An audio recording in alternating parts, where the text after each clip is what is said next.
श्री रामचरितमानस के प्रेमियों, मैं राम सागर शास्त्री आप लोगों के समक्ष रखने जा रहा हूँ सीता की खोज। देखिए, सुग्रीव ने आज सभी बंदरों को इकट्ठा करके उन्हें आदेश दिया कि जनक सुता कहूँ खोज हो जाई, मास दिवस महू आयऊ भाई।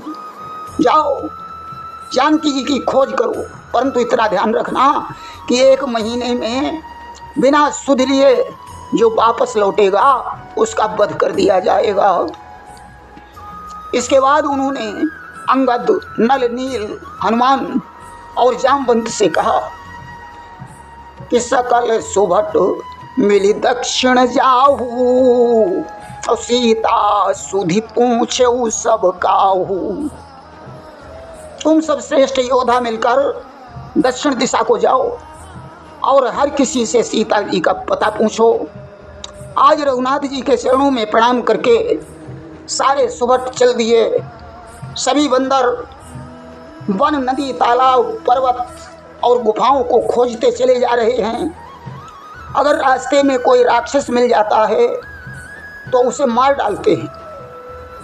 ढूंढते ढूंढते उन्हें प्यास लगाई।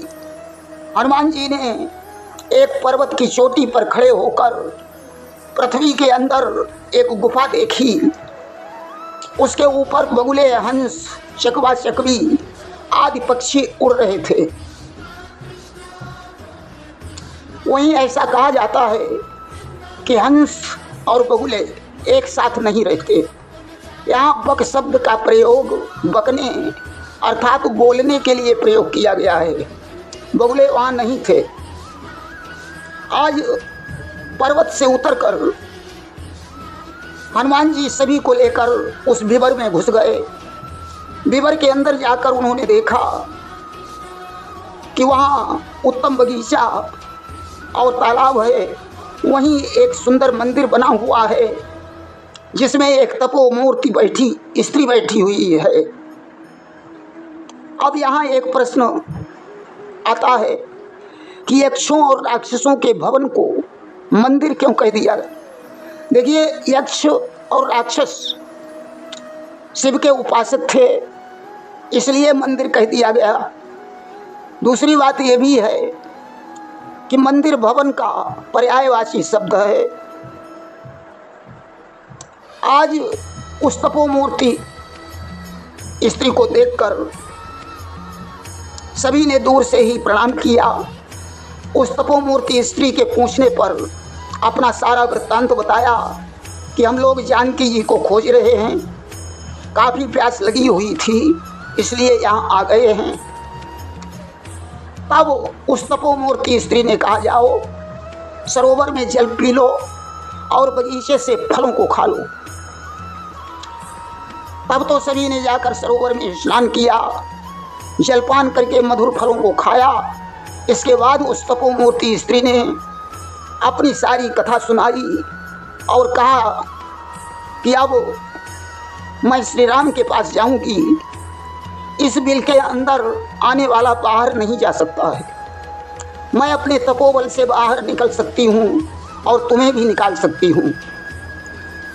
तुम लोग अपनी आंखें बंद कर लो और बाहर जाओ, तुम्हें सीता की सुधि प्राप्त हो जाएगी, चिंता मत करो।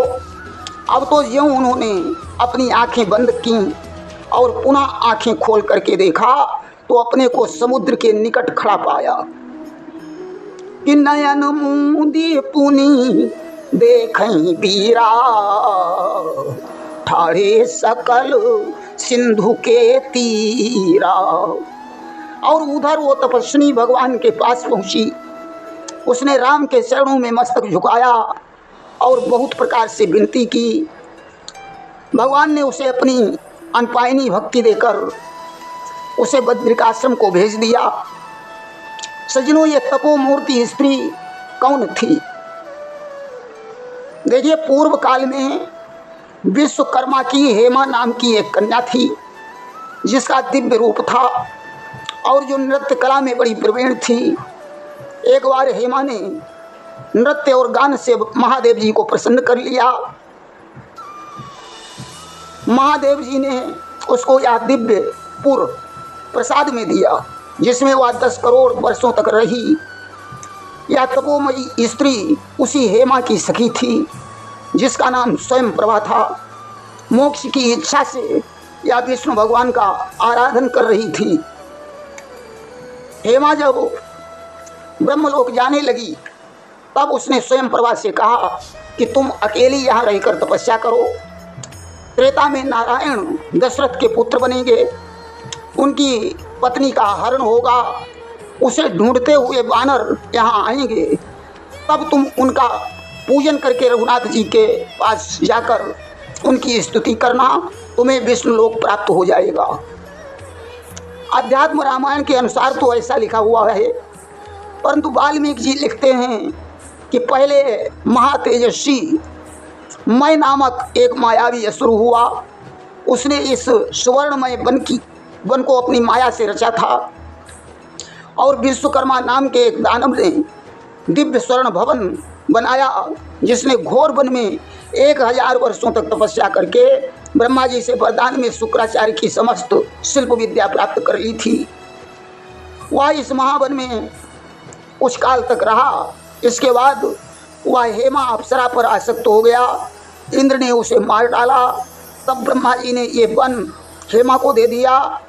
स्वयं प्रभा मेरु सावर्ण की कन्या थी, जो हेमा की सखी थी। हेमा नृत्य गान में निपुण थी। स्वयं प्रभा उसके घर की रक्षा करती थी।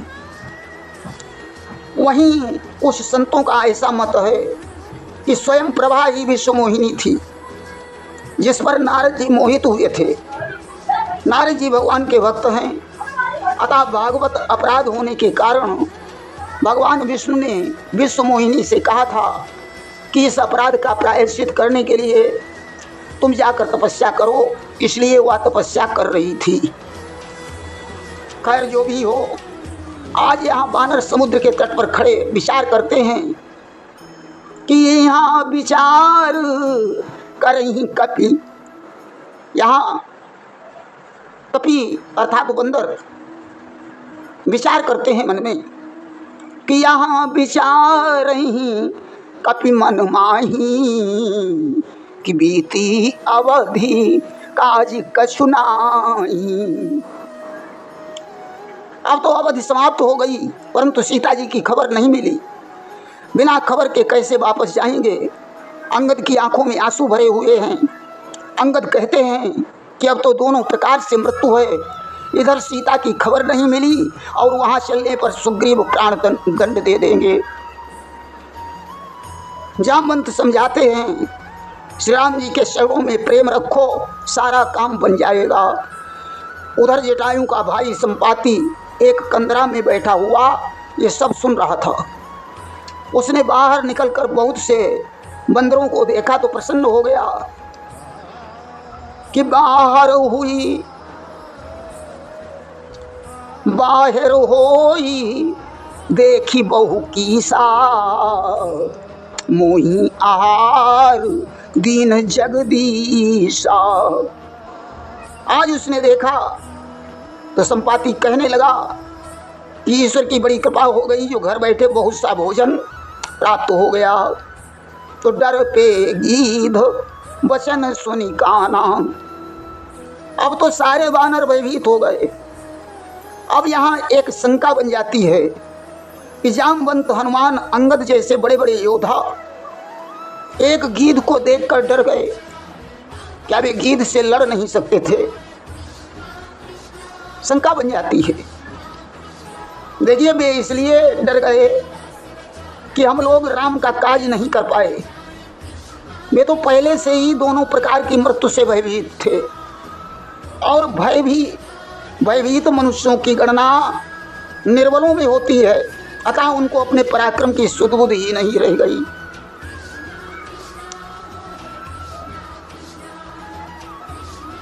सजलों, यहाँ अंगद ने अपनी बुद्धिमानी दिखाई कि ये गीध है, अतः इसे गीध की ही कथा सुनाई जाए, जिससे ये प्रसन्न हो जाएगा। और वे जटायु की कथा सुनाने लगे कि कहा अंगद विचारी मन माही, कि धन्य जटायु सम को नाही। अंगद ने कहा कि जटायु के समान कोई धन्य नहीं है, जिसने राम के कार्य के लिए अपने शरीर को समर्पित कर दिया और परम धाम को चला गया। अब तो अपने भाई के बारे में ऐसा सुनकर संपाति बंदरों के पास आकर सारा वृत्तांत पूछने लगा। सारी कहानी सुनकर उसने कहा कि हे बानरों, अब तुम मुझे समुद्र के तट पर ले चलो, मैं अपने भाई जटायु को तिलांजलि देना चाहता हूँ। इस सेवा के बदले मैं सीता जी की खोज में तुम्हारी सहायता करूँगा।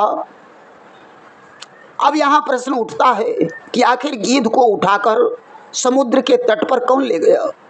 तो इसका उत्तर मिलता है कि हनुमान जी उसे अपनी गोद में उठाकर ले गए थे। तिलांजलि देने के बाद उसने बताया कि जब हम दोनों भाई तरुण थे तो सूर्य के पास पहुंचने की होड़ हो गई।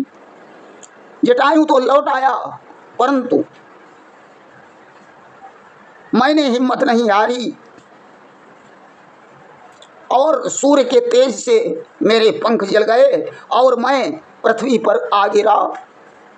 देखिए, जटायु और संपाति में जब सूर्य को छूने की होड़ हुई तो सूर्य पृथ्वी से 9.5 करोड़ मील के लगभग है। सूर्य का प्रकाश पृथ्वी तक पहुंचने में 8 मिनट का समय लगता है। प्रकाश की गति 1,86,000 मील प्रति सेकेंड है। जटायु और संपाति अधिकतम 50 करोड़ वर्ष पहले के दानवाकार पक्षी हैं। आज के साधारण पक्षी 1 घंटे में 150 मील तक उड़ते हैं। अगर हम मान लें कि संपाति और जटायु का वेग 1 मिनट में केवल 100 मील था, तो 1.25 वर्ष में ये लोग 6 करोड़ मील तय कर सके। 6 करोड़ मील तय करने के पहले ही आँच अत्यंत भयंकर हो जानी चाहिए। या आँच जटायु नहीं सह सका, वह लौट आया, संपाति और आगे बढ़ गया तो उसके पंख झुलस गए और वह पृथ्वी पर गिर गया। यहाँ संपाति कहता है कि अत्रि के पुत्र चंद्रमा मुनि ने मुझे ज्ञान देकर अभिमान से मुक्त किया और बताया कि त्रेता में राम की पत्नी का हरण होगा।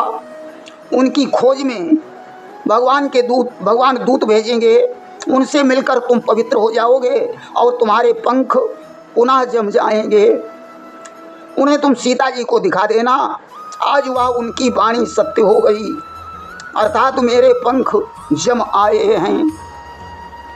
अब तुम मेरे वचन सुनकर प्रभु का कार्य करो। त्रिकूट पर्वत पर लंका बसी हुई है, जहाँ रावण राज्य करता है। वहाँ अशोक वन में सीता जी रहती हैं। वे सोच मग्न बैठी हैं। मैं उन्हें देख सकता हूँ, परंतु तुम नहीं देख पाओगे, क्योंकि गिद्ध की दृष्टि लंबी होती है। अब तो मैं बूढ़ा हो गया हूँ, वरना मैं तुम्हारी कोई सहायता अवश्य करता। अब तो जो 100 योजन समुद्र लांघेगा वही सीता की खबर ला सकता है। ऐसा कहकर संपाति तो चला गया और इधर अपने अपने बल की चर्चा होने लगी, लेकिन 100 योजन समुद्र लांघने की बात कोई नहीं कर सका। सभी के मन में संशय बना रहा। जामवंत ने कहा, वीरों, अब तो मैं बूढ़ा हो गया हूँ। राजा बल की परीक्षा के समय मैंने 2 घड़ियों में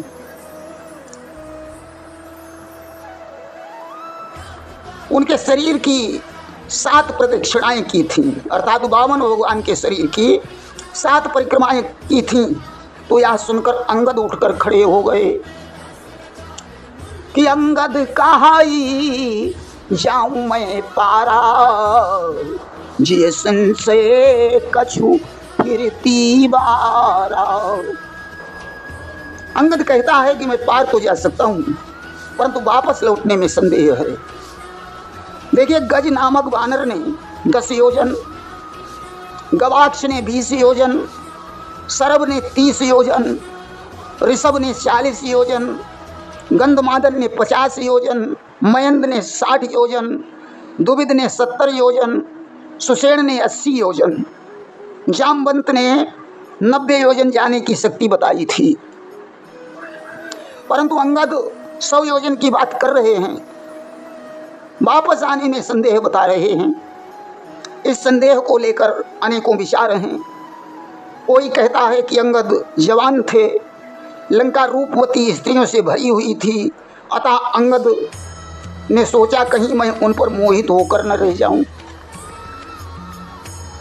कोई कहता है कि रावण और वाली मित्र थे, उस मित्रता के जाल में रावण कहीं अंगद को फंसा न ले। कोई कहता है एक ब्राह्मण जिसे वाली ने नदी के तट पर टिकाया था, अंगद बाल्यावस्था में बच्चों के साथ उस नदी को कूदा करते थे, जिससे उस ब्राह्मण के ऊपर जल की छींटें पड़ी और उसने अंगद को श्राप दे दिया कि एक बार जल कूद जो जई हऊ, असो जल फेरी कूद ना पई हऊ। तुम एक बार जिस जल को कूद जाओगे उसे दोबारा नहीं कूद पाओगे।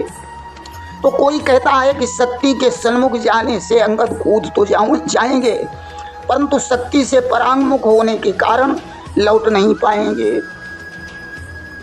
तो कोई कहता है कि कूदने में थकावट आ जाने के कारण वापस नहीं लौट पाएंगे। वहीं दुर्वासा ऋषि के श्राप का कारण भी बताया जाता है। तो किसी का मत है कि अंगद और अक्षय कुमार साथ साथ पढ़ते थे, वे अक्षय को परेशान करते थे, अतः गुरुजी ने श्राप दे दिया कि अक्षय यदि अंगद के घूंसा मार देगा तो वे मर जाएंगे। वहीं मंदोदरी द्वारा रोकने की बात भी कुछ लोग करते हैं, परंतु 400 कोस समुद्र कूदकर वापस लौटना कठिन होता है। ये बात ज़्यादा अच्छी लगती है।